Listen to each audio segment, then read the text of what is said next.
was released in November 2014 and it's been really successful. It had 50 million downloads in the first 90 days of release, which is fast. A year and a half later, it's now at 130 million downloads.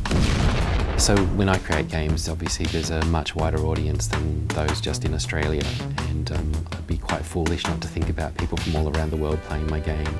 Australians have a little bit of an advantage in that we don't just consume Australian culture, which allows us to make products that in some way don't quite seem Australian, which is good because it helps us to make a game that can appeal worldwide. It was only once I started looking at where people were playing it from, I realised that I was an exporter. 96% of my players were outside of Australia, making us a 96% exporter.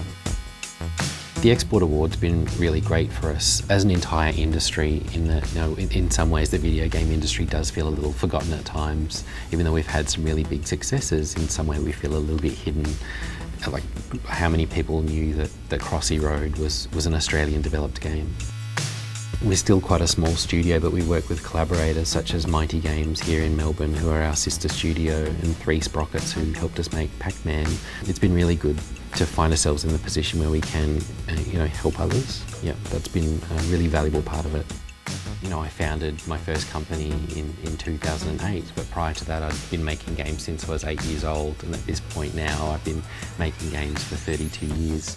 So Crossy Road's overnight success in a way is a result of perseverance and hard work, networking, skilling up, and just learning what makes a good game.